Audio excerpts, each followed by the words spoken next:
Ritual is one of the factors that form the culture in society. One of the ritual resulted from agriculture is called as ritual Adat Ulur in Tulungagung. This ritual is a sacred ritual conducted by four agricultural villages, namely Desa Sawo, Desa Ngentrong, Desa Gedangan, and Desa Ngamping, as the manifestations of gratitude to God for the water from Telaga Purut, which keeps the agricultural activity alive. This ritual is conducted by bathing to Arca, a symbol of Dewi Sri and Joko Sedono, in Telaga Purut, and followed by Slametan and closed by Kebul Pujono or eating together. This ritual has been acknowledged by the government of Indonesia as one of the intangible cultural heritage of Indonesia in 2020. However, in 1965, the Communist Rebellion or G30 SPKI erupted in Indonesia, whose derivative impact made this indigenous tradition perish. Driven by cultural peers or sesepuh concern, in 1996, this ritual was revived in a distinct format. Related to the explanations above, this research is trying to analyze the transformations of the ritual and also its revival.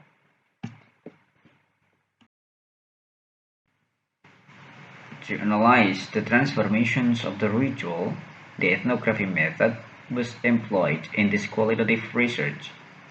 Data were obtained from in-depth interview with selected informants from Kasepuhan Sendang Tirtomulyo and also direct participations in the ritual activity.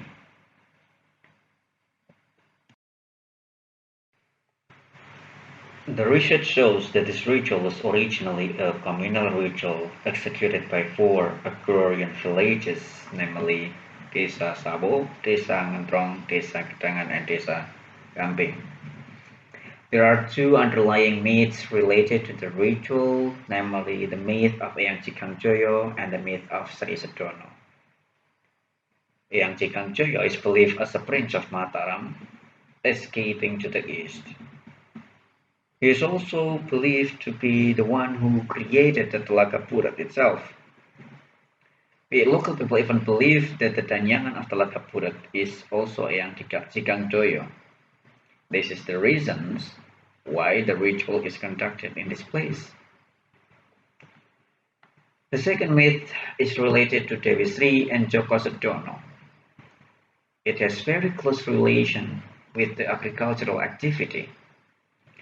Local people believe that Dewi Sri and Joko Sedono once ran away from the village to Champa.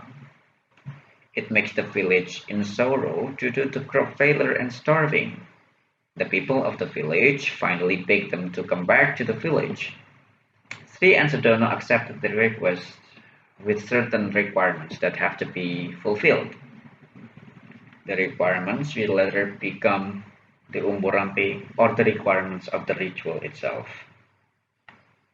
The ritual of Ulur Ulur therefore can be assumed as the party to celebrate the return of Dewi Sri and Joko Sedono.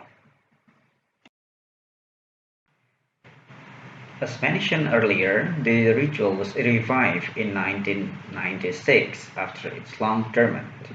The revival was pioneered by the sesepuh or the folklore bearer due to the anxiety of the absence of the ritual. In 1996, in Sawo village, the paguyuban Sendang Tirtomulyo was established. This paguyuban becomes the main key for the survival of the ritual. Under the paguyuban, the ritual transforms in some ways. For example, before 1965, the ritual was conducted without any coordinations. The group of four villages should kuyap to do the ritual. They only bring offering and do the selamatan there. After conducting the selamatan, they go back home. The ritual was so simple and rooted to the society's belief. Each group only needs to bring the juru ujuk to the telaga.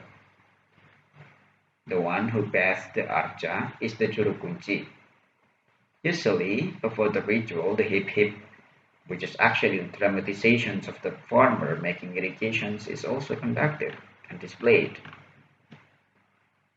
However, in the ritual after 1996, almost everything transforms. It is now conducted under the coordinations of Paguyuban Senang Tirtamulya, so everything is handled by the Paguyuban. Since it is conducted by the Kasapuhan, it is done in the same time. The ritual is now aided with iring-iringan or marching to attract more people. The people who join the marching also have to dress up in a Japanese costume. The ritual, which has become the annual agenda of the tourism department, is always attended by the stakeholder of Kabupaten Tulungagung. It is also funded not only by Paguyuban, but also by the institutions of a government now. At last, the functions of the ritual becomes even more varied.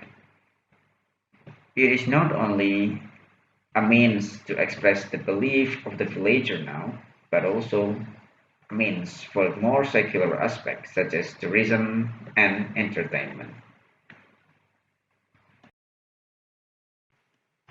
So we can say, as the conclusion, that there are a lot of transformations within the ritual Adat Ulur Ulur.